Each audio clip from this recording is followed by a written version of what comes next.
Ladies and gentlemen, members of the Fourth Estate and fellow Kenyans, we, the representatives of persons with disabilities and organizations of persons with disability, hereby stand to make submissions on the following. We would like to thank the government of Kenya for fully taking part and committing towards the Global Disability Summit 2018 that has been followed up by the development of the following. That is the Disability Mainstreaming Strategy of 2019, Inclusive Disability Charter 2021, signing and ratification of African Charter on Human and People's Rights on the rights of persons with disabilities in Africa. Although much has been achieved, we still have a long way to go, and we call upon the government to recommit to the Global Disability Summit of 2022 in the following key areas. On stigma and discrimination, we call the government to increase public participation of persons with disabilities in planning, inclusive budgeting, design and implementation of decision-making process and procedures. On inclusive education, we call upon the government to implement the following. First is to increase resources to enhance the provision of inclusive education through infrastructural development to enhance accessibility and human capital in all levels of education. We call the government also to support commissions in the education sector to follow up the implementation of inclusive education to ascertain full implementation in respect to the needs of persons with disabilities in these institutions.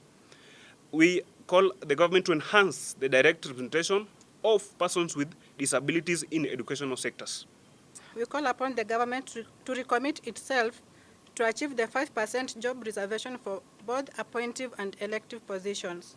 We also call upon the government to commit in monitoring the implementation of the 30% of the access to government procurement opportunities for persons with disabilities. We also call upon the government to support and capacity build the economic and enterprises of persons with disabilities in both formal and informal sectors. We also call upon the government to enhance the social protection mechanisms targeting persons with disabilities and their caregivers. We also call the government to recommit itself to implement the creation of inclusive, decent, and safe working environments, skills development, and decent work for persons with disabilities in both private and public sectors. On harnessing technology and innovations, we call upon the government to legislate and implement digital accessibility policies and frameworks to implement digital accessibility hubs. We also call upon the government to zero-rate assistive devices for persons with disabilities. We also call upon the government to support local enterprises and innovation centers to produce low-cost technologies and devices. Finally, on data disintegration, we call upon the government to implement inclusive disability data charter by allocating funds to enable them implement the disability data survey to be done in 2023. Thank you so much. Mbele yenu ni asasi za kijamii za watu wanaoishi na ulemavu, na tungependa kutoa taarifa kuhusu kongamano la walemavu ambalo litendeka mwaka 2018, na sababu serikali ya Kenya ilijitia juhudi kuhakikisha kwamba wapo katika kuhakikisha kwamba walemavu wanatimiza ahadi zake. Na baadhi ya ahadi ambazo serikali imeweza kutekeleza ni ujumuishi ama utayarisho wa masomo yanayohusu ujumuishi wa watu walemavu, yani disability mainstreaming book, ambayo inaelimisha watu kuhusu mambo yanayohusu watu walemavu na kuhamasisha umma.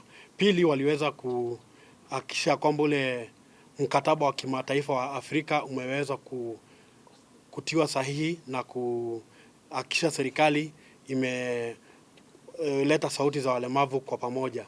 Pili, kuna ile mambo ya kuhusu idadi ama tarakimu za watu walemavu, wameweza kutayarisha chata ambayo itaweza kushughulikia yale mambo.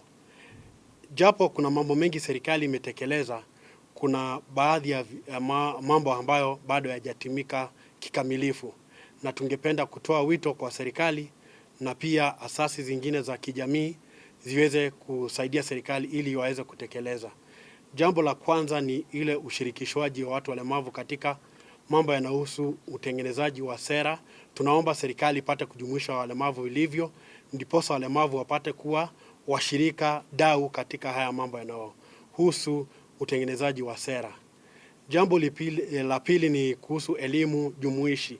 Tungependa kutoa wito kwa serikali ipate kuweka rasilimali ndiposa walemavu wapate kushughulikiwa katika nyanja za kielimu ama uakifishaji wa miundo msingi katika shule, na pili kuhakikisha wale walimu waliohitimu kufundisha watu walemavu wameweza kuajiriwa popote katika nchi ya Kenya.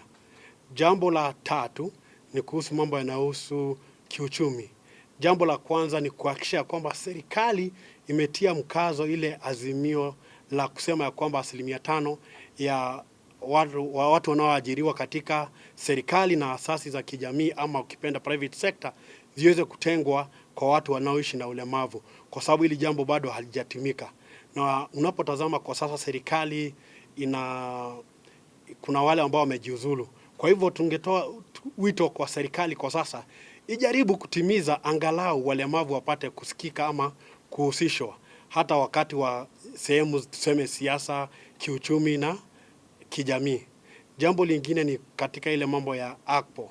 Unapata ya kwamba walemavu wengi wanaweza kutafuta hizo tenda lakini wazipati. Sasa tunatoa wito ya kwamba serikali iweke mikakati ya kuhakikisha ya kwamba wanaweza kujua ni walemavu wangapi wamepata, ni walemavu wangapi wamekosa. Jambo lingine ambalo tunalisema ni ya kwamba kuhusu mambo ya inaitwa social systems, yani yale mambo yanahusu cash transfer, ipate kushughulikia watu wanaoishi na ulemavu na wale ambao wanawashughulikia, ukipenda kwa kimombo caregivers. Jambo lingine ambalo tunasema ni ya kwamba tunapozungumza katika ile hali ya kuhakikisha kwamba katika sehemu za kazi, yale makazi ya walemavu ama katika sehemu zote za kazi zipate kuwa jumuishi, na pili tupate kuhakikisha kwamba uakifishaji ama ukipenda accessibility imeweza kutekelezwa.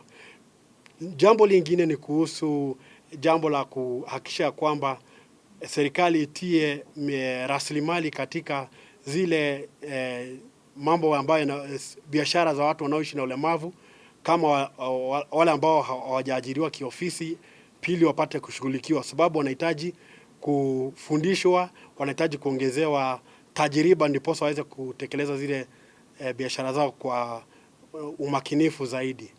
Tukija kuzungumza kuhusu teknolojia ama mambo ya teknolojia na vitu ambazo zinahusu walemavu, tungependa serikali ipate kuupa 0% ya ushuru ndiposa walemavu waweze kupata zile vifaa na pia teknolojia ambazo zitaweza kuwasaidia.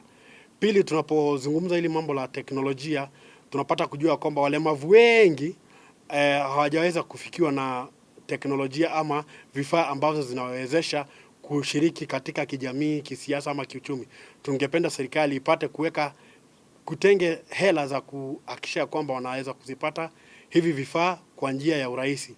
Pili, waweze kuhakikisha kwamba wale wanaovumbua vitu wapate kupatiwa ile inaitwa support. Iwe ni support ya kuwafundisha ama hiyo ya kihela, ndiposa yale mavumbuzi wanaofanya yapate kutekelezwa, na pili walemavu wapate kuwa kama wale wengine katika jamii.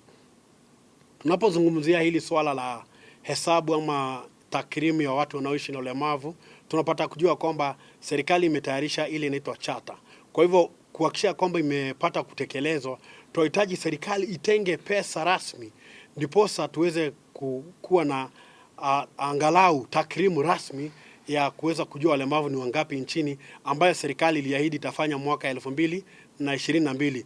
Kwa hivyo tunatoa ule mwito serikali iweze kuangalia mikakati ya bajeti, waweze kutia zile hela, sababu kama hakuna hela tutazidi kuimba wimbo ambao hauna mishiko. Na jambo lingine la mwisho ni kuhusu mambo ya ujumuishi. Tungependa kutoa mwito ni ya kwamba walemavu wengi wapo lakini hawapatiwi nafasi katika jamii.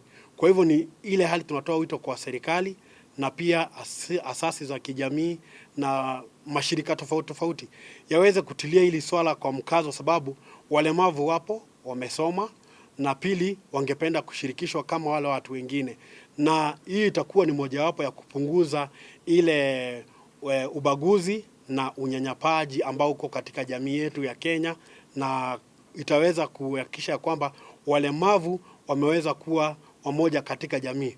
Kwa hivyo nikimalizia, hasa huu wakati ambapo tunajua ya kwamba 9 Agosti tunatarajia kwamba hizi manifesto ambazo zinakuja, kama nyinyi waandishi wa habari, mpate kuvua njuga zenu, mpate kuuliza masuala nyeti, kwa sababu napata ya kwamba walemavu hawajashirikishwa rasmi. Hatuoni walemavu, hatuoni zile sera zipi ambazo zinajumuisha watu wanaoishi na ulemavu, na hili ni jambo la muhimu, kwa sababu walemavu wanaweza kuwa ni waandishi wa habari, wanaweza kuwa ndio wanahakikisha kwamba zile sera za kiuchumi zinazungumzwa. Kwa hivyo tungependa kutoa mwito, hata ambapo mnapopata kuwahoji watu katika mijadala tofauti tofauti, pili nyie mpate kuuliza yale masuala nyeti ambayo yanahusu pia watu wanaoishi na ulemavu. Na hata pia katika ile kongamano za kisiasa bado hatujaona wanasiasa wakijaribu kulizungumzia haya masuala. Kwa hivyo mwito wetu ni ya kwamba hili kongamano ambalo linakuja wiki ijayo kule Norway na kule Ghana, kwa sababu ni kongamano la pili la walemavu, yale matako ambayo walemavu watatayarisha pale, pengine nikisema vile Kenya tumezoea kufanya, kuiga sera. Kwa hivyo tungependa pia muige hii sera ambayo inahusu watu walemavu, muweke katika manifesto zenu, na mpate pia si kuweka tu kwa manifesto, muweke pia bajeti ya kuhakikisha zimetekelezwa, kwa sababu mojawapo ya zile duizo ambazo walemavu wanapitia ni kwamba utekelezaji wa sera haijatekelezwa. Asanteni sana. The nominations are based on tokenism. The political players have the control of who to nominate and who not to nominate to present persons with disability, because this rests to those holding the leadership in the political parties. And this is why persons with disability are rallying a call of ensuring these political parties to ensure that we have the electoral college system whereby persons with disability themselves decide to elect who to represent their rights. Because you've seen what happened to Mheshimiwa Honorable Mwaura in the Senate, where he was hounded off because he went against the party that nominated him to the Senate. And as person with disability, and we don't only call for representation in the political arena. What we call for is multi-sectoral representation, because we have issues affecting us in the judiciary. We have issues affecting us in the health sector.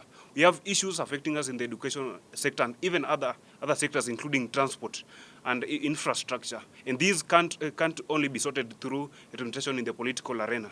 We must factor in multi-sector representation, and that's why we have the 5% job reservation for persons with disabilities in elective and appointive bodies. These even in boards. These even in jobs that require the normal procedure of recruitment. And we must make this call be heard by all the players in this economy, so that the issues of persons with disability is well taken care of. Thank you. We can really say that the government has tried, but they still have a long way to go, because we have seen that in the last election, 2017, 17 counties do not have representative of persons with disabilities.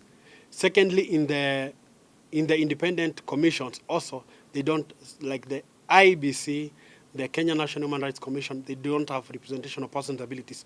So it's a question of also the executive, legislature also doing monitoring to ensure that these things are happening, and also asking the independent commission to also support the civil society from persons with disabilities, so that their voice can be heard. Because at the end of the day, what we are looking at is also self-representation and also recognition of organizations of persons with disabilities and the role they play in terms of ensuring the rights of persons with disabilities are implemented as stipulated in the Article 54 and Article 27 in matters discrimination.